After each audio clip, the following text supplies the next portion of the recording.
Let's go over the European RLCS season. We'll start with Week 5 recap, then we'll get into the whole season as a whole. So let's start with Week 5. Start talking about it. What happened this week? Not too surprising. There was a couple here or there. But generally, the teams I thought would be in playoffs are in playoffs. It might have happened in a different order, but they're in playoffs. Let's start with Dig versus TSM.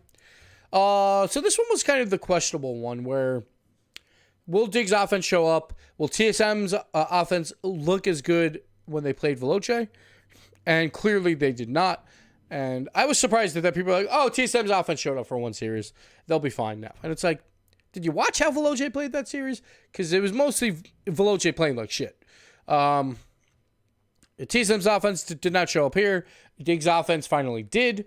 And I figured that might happen because TSM's defense is the poorest in the league. So Dig gets the win, and they move closer to a playoff berth. Next up, Barcelona versus Complexity. So some people will be like, yeah, it's a 3-0. That's not that big of a deal. Whatever. Like, it's expected. Sure, Complexity was out. But Complexity, again, has 10 wins on the season. So they beat everyone else at least once in every other series. I'm pretty sure. Yep. Every other series, they took one game. Not against Barcelona. Barcelona looks like one of the hottest teams entering the playoffs. Not only like for the bottom four, like I think as a whole, Barcelona looks like they might be the best team in Europe right now. We'll see if that plays out that way. But Barcelona looks really good. And I like what I'm seeing from them. Roniki's doing a great job as a closer.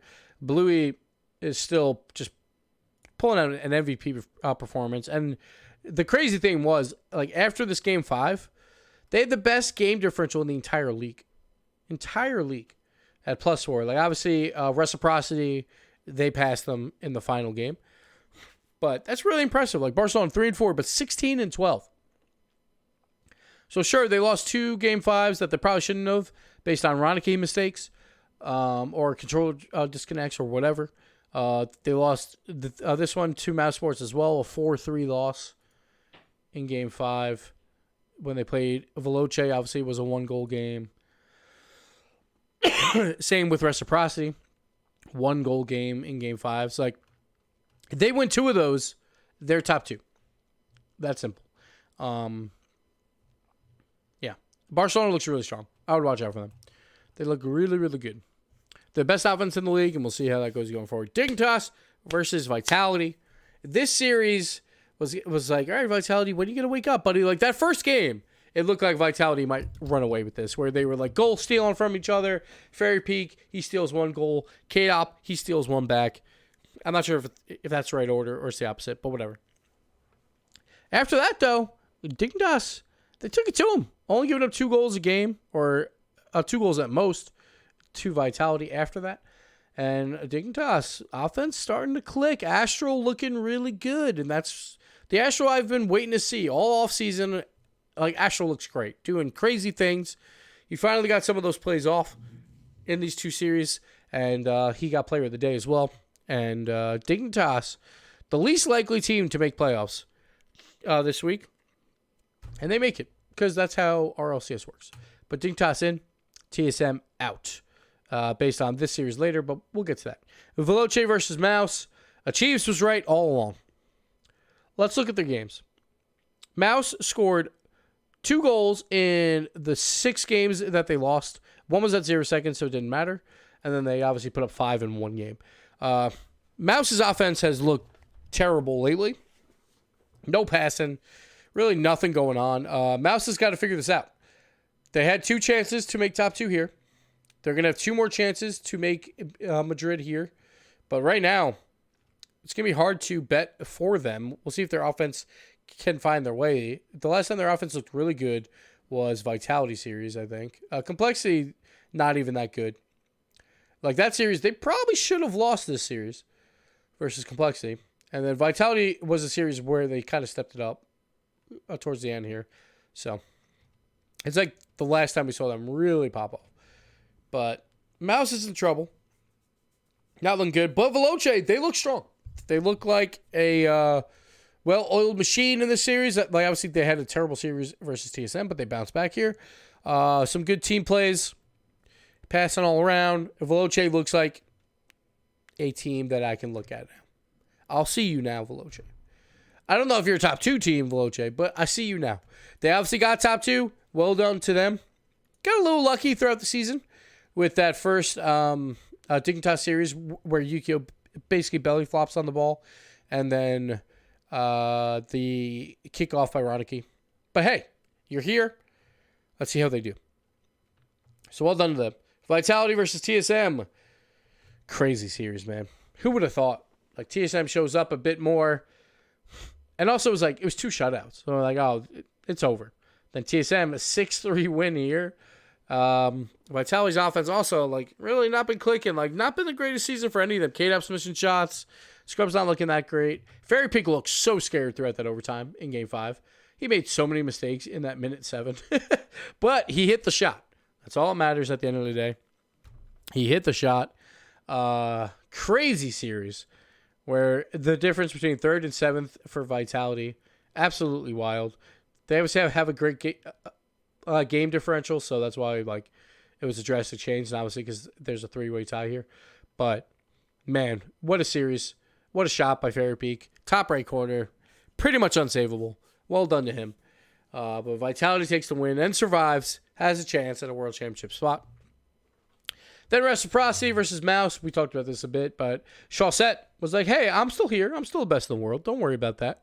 Showed up. It's like the first time we've seen him really like highlight, like be like a star again.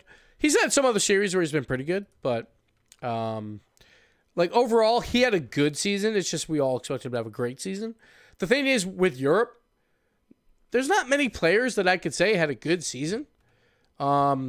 There's some teams, like I think the hard part for like MVP voting going is Veloce a very team, like it was very much like a team effort where I can't really pinpoint one person out. Probably Freaky out of any of them, but more team effort there. Mouse is 2 up and down. Vitality 2 up and down. Reciprocity, it's like, all right, Charles said you had a good season and then you had one great series at the end. That might be enough. But honestly, what I'm looking at is probably Bluey. Bluey, I thought, had an exceptional season. So Bluey would probably be my one for MVP, which I normally don't go down to like a team that came in 6th, but it's just the way it is. Let's look at the awards here. Ronicky wins for goals. Bluey 2nd. Bluey wins for assists. Speed. Oh, poor Speed. He needed 1 assist in this final series. 1 assist. And that's all he needed, just 1. And he didn't get it. So he misses out on $1,000 from that. Freaky gets the Savior Award. Fairy Peak number 2. Bluey number 3. And then we get Cassio, Farah, Speed, Cooksier, and Astral as our players of the day. It's funny that Bluey never won one. I think Bluey was supposed to win. Can't remember which week it was. Week 2 maybe? Where like he lost the series there, but he was playing out of his mind. Yeah. England, the assist gods, yeah. All 3. There it is. But let's see. Here, going into playoffs, Vitality coming in not so hot. They obviously got the win versus TSM, but this was supposed to be an easier week for them. This was supposed to be a top 2 clinching week for Vitality. It's supposed to be like a 3-1, 3-1. They're top 2. They don't have to worry about anything else. Instead, they made it hard on themselves, so it's kind of hard to tell exactly where they're at. But it is regional championship time. K-Dub's won 5 in a row. So we'll see what happens there. Mouse Sports obviously not looking good going into this, but you never know. And then on the bottom side, I don't think there's a hotter team than Barcelona in this entire bracket. And then I don't then dig a huge 2-0 week. Huge 2-0 week. So they're also really hot. So again, not like something that happens that often, but it seems to be happening in both seasons so far. 5 and 6 are hot teams. 3 and 4, kind of cold teams. This matchup's going to be juicy. Whoever's in this matchup, going to be juicy. So we'll see what happens there. We'll talk about predictions next week for that stuff. But we'll see. We'll see what happens. Let's go over to some stats. Let's show some team stats. Like Barcelona, number 1 offense, 2.25 goals per game. Everyone else below 2 goals per game. And that kind of seems to be the trend lately. Once again, lots of defense. Also, some poor shooting. Like I thought Europe as a whole just wasn't exceptional this season. But what was the other thing I want to look up? Let's go to against goals per game. Reciprocity, the number one defense. Also, I think in shots per game too. Now, this is the weird stat. So here's a stat that I've had for the past, for every season. If you're the number one against shots per game or number two, you don't make Worlds. Is the general thing. Obviously, Rlcs made Worlds, so that I think that's a first. I'll have to go back and check, like last season and stuff. Vitality, though, as well. 9.07 shots per game. Like, both these teams are getting out-pressured, but they're still able to find some success. So, a little surprising there. Things are definitely changing a bit. Let's go over to save percentage, because that's where you'll probably see it mostly. Vitality and Rlcs, they're both up there a bit. Everyone did fairly okay here. Like, Team Solo Mid, or TSM, because they're not called Team Solo Mid anymore, is at 70%, but that's still not as bad as what we saw at the bottom of NA. So it's something, I guess. But let's look at some differentials. Goals per game, Barcelona. Like, everyone is so incredibly close. Look at this. All these teams, so close. +6, -7. Barcelona's like, fuck you, man. +16. We're the best team in Europe. Easy peasy, but they're 3 and 4. What's going on? I have no idea. But Barcelona, man, watch out. Again, watch out for Barcelona. Like, obviously, complexity's down here at -22. Shots, -62 for complexity. Diggs had a lot of shots. We know about their shooting woes. It's been bad. But we see here 17.94%. I think that would have been the worst ever if not for complexity 17.5. So both teams not great. 19 also from Vitality. Not good. That's like bottom 5 worst ever. So a really bad shooting from Europe throughout the entire season. Number one's only 24%. That's pretty bad. That's pretty bad. But Barcelona, they get the top odds there. Again, I don't think they had top save percentage, did they? No, reciprocity. So we don't have to worry about that stat. Moving on, we'll go over some players and check out some stuff. Shooting percentage. 32% for Bluey, followed by Chaussette, then a lot of good setups from Speed for that to happen. TSM actually shot pretty well. See them right here, all 3. That's what kept them in series. Same with Rlcs a bit. But, that's that. Let's look at goal participation, which I didn't look at the other way. Yukio, 44.68%. Not the worst ever, but it is, I believe, in the bottom 5 worst ever. Magnus as well. Like, you never want to be below 50%. On average, you should be around 60% for every single player, because not every goal has an assist. But that would probably be about the general area. Like, Reezy's probably right on the dot.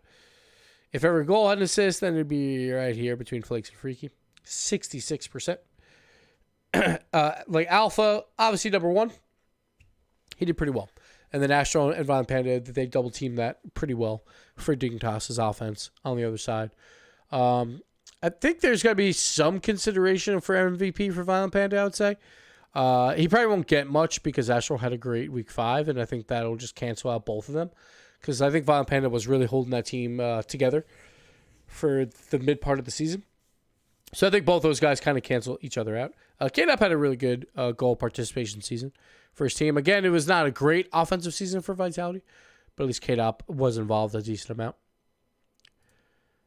And Chaussette is pretty much right there still, top 6. Like always, like Chaussette's going to be there. Points per game, goals plus assists, Bluey number 1, Alpha number 2, Speed number 3, and then Ronicky falls to number 4. Like, Ronicky, pretty much all goals, right?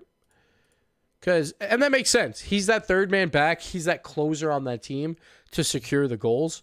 That's what you want from a player like Ronicky. He's not going to get as many assists. As long as you put home the goals, then I'm happy.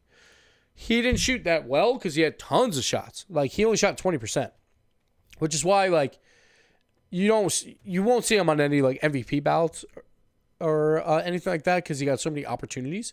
Look at that, 4.18 shots per game. That's insane. Alpha got 3.5, and down the line we go. Fairpeak actually got involved a lot in the offensive side this season compared to last season where he was dead last in shots. But it's just something to note. All right, let's go back. We'll look at the schedule a little bit here. And if you guys have any questions about Europe, feel free to throw them out there.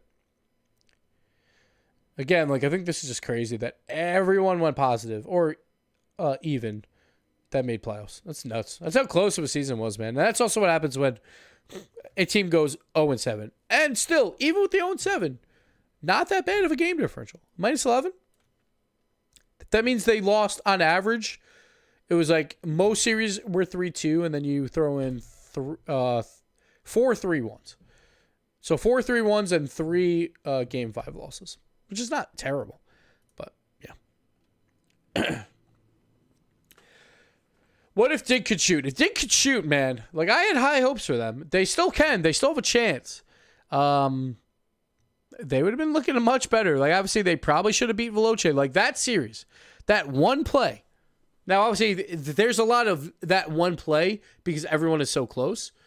But go back to week 1 where Yukio belly flops on the ball where he's wide open with, 80 boost. And he does nothing with it. And then Freaky scores. And Dignitas lose that series. If they win that series, they're 5-2. Veloce is 4-3. And Dig's top 2. That's why every single game matters. Do you think with the 10-player format next season, there will be a pay increase for league play? I don't think it would be a pay increase. Well, there'd be more money. I don't think it would be a pay decrease. I think what Sonics would probably do is at least just make it what it is now. I don't expect it to be an increase, though. Because they already have to increase their costs because they have 10 teams. So I wouldn't expect that. Who do you think will be MVP for NA and EU? I think NA is probably Justin or Sipical. Depends on who goes where with that. EU, I have Bluey, but I know a lot of people are very cautious about a 3 and 4 season for an MVP. So I don't know. Could be Chaussette, could be Freaky. I don't see anyone else winning it besides Chaussette or Freaky or Bluey. I could see some votes for Alpha, but I think people didn't realize how bad Alpha's defense was as well throughout the season. First time a 3 and 4 team got 7th. No, season 3, take 3 got 3 and 4 and got 7th, I think. And they only had a -3 game differential. How bad does that suck? But yeah. Sorry, my nose is all crazy bad. How do you think RV can fix their dominance problem? It's not about being dominant. Just try and be consistent. No one's gonna be dominant right now, in this league. Vitality. It really comes down to the day, man. It seems like it just comes down to the day with them if they're good or bad. And KDAP normally shows up on playoff days and day 3s of World Championships. So we'll see what happens.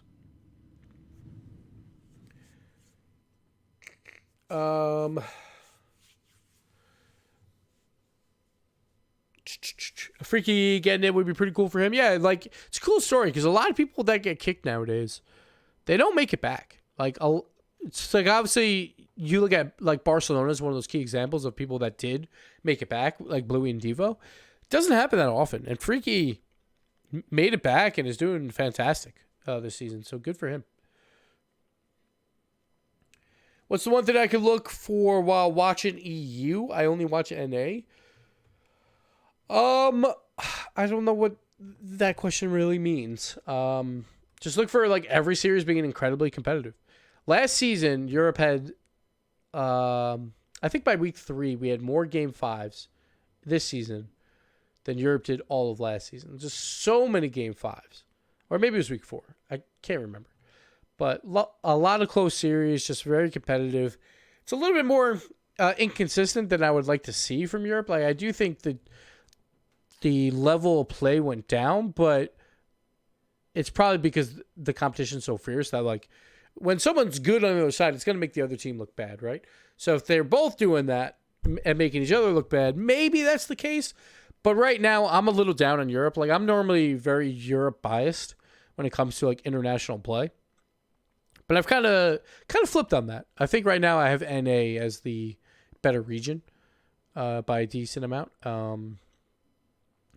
But we'll see. I'll go into the Worlds. Like, obviously, the one thing Europe's going to have, no matter who makes it, is they're going to have more experience going to Worlds than NA will, so that might play a factor. And they obviously have the home field court, but I just wasn't as impressed with Europe's play this season compared to NA.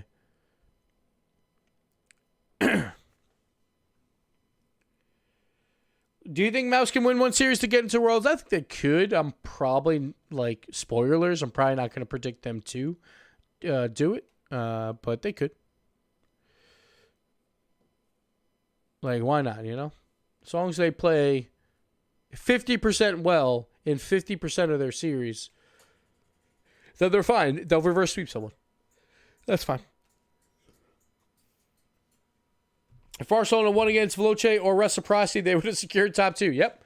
If Roniki's controller didn't disconnect or whatever happened there, they'd be top 2 right now. They wouldn't even have to worry about it. It's nuts. Absolutely nuts. Let's see. So if any more questions, we'll take them. And then if not, we will wrap this up. Oh. My nose. My nose.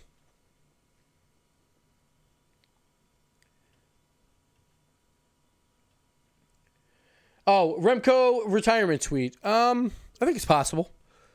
I don't get the whole, like, you're playing Rocket League for your career, and a player like Remco literally has nothing outside of playing for Rocket League purposes in ways to make money, right? He doesn't do YouTube. He doesn't stream.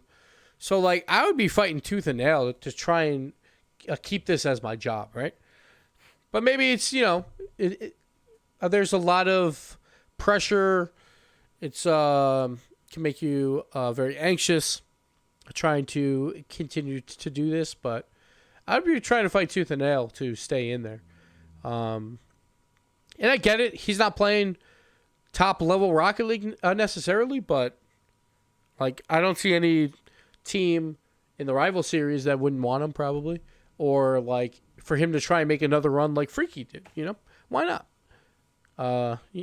Work on some stuff and try and, you know, get better. But these players know themselves better than we will ever know. So, you know, like I get it. If some players like, hey, I peaked and like I don't think I'm going to be able to keep up, it's possible. But I'd be trying to play as long as I could to make that money. But again, like I retired early, and I knew it because I knew I sucked. So who knows? Maybe Remco's in the same boat as me. He's like, you know what? I just suck right now, and it's not going to change. So, like, I get it. It makes sense. Does C9 get relegated? I don't think so. But which star player has been the most disappointed this season? Oh, star player. Star player. It would have to be probably Gimmick on Cloud9. Europe's kind of hard because they're all kind of mixed in there. Maybe Flakes, but like he did okay. But yeah, I'd probably say Gimmick. Who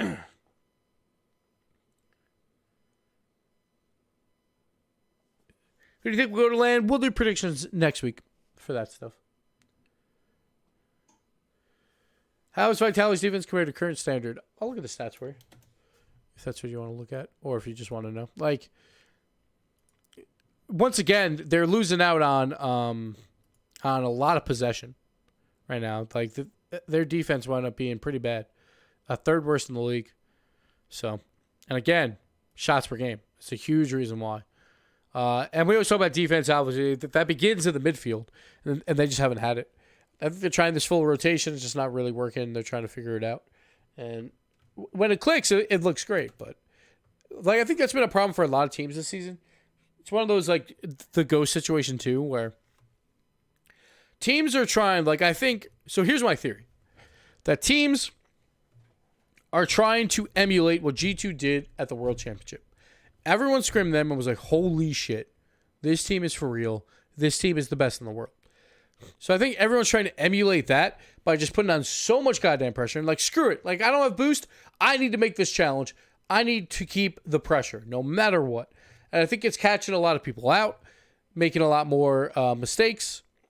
And like, if all three players are not clicking perfectly, then it's not going to go too well. And I think that that's the difference between them and like a Space Station or Pittsburgh Knights. I get it. They go for demos, yada, yada. But they generally also are behind the ball more often, in my opinion. Pittsburgh Knights, maybe not as much. But they're definitely like Space Station behind the ball more, in my opinion. So just playing like a little bit safer. We're like, we don't have to send that third guy out. We'll wait a little bit. Be a little bit smarter in defense instead of like, we need possession. We need it. We need it. And when you need it so badly, you actually lose it a lot. I don't know. It's a theory. I don't really have numbers to back it up, but yeah. Excuse me. If Grizzly gets dropped, Remco believes Grizzly Remco Maestro. Hell yeah, man. I'll sponsor that team. We damn River Rats. Let's go. Oh, man. Anywhere in the format for this season? Nope, no word yet. All right, I think that's going to close out our European section for the recap. Thank you, everyone, for watching. And we'll do predictions next week. Sorry I didn't have a lot of streams this week. I've been spending time with the wife / getting over this cold. So, but I hope everyone enjoyed my playoff scenarios throughout the desk segments. I got them all right, except for one. No one noticed, though, because it was a very general term one. So don't worry about it. But like, I got them right when they were about to play. So that's all that matters. But yeah. Hydra's first time attending Rlcs and OC9. Hell, man, it's going to be fun either way. Don't worry about it. But that'll do it for this video. Thank you guys for watching, and we'll see you next time. Bye.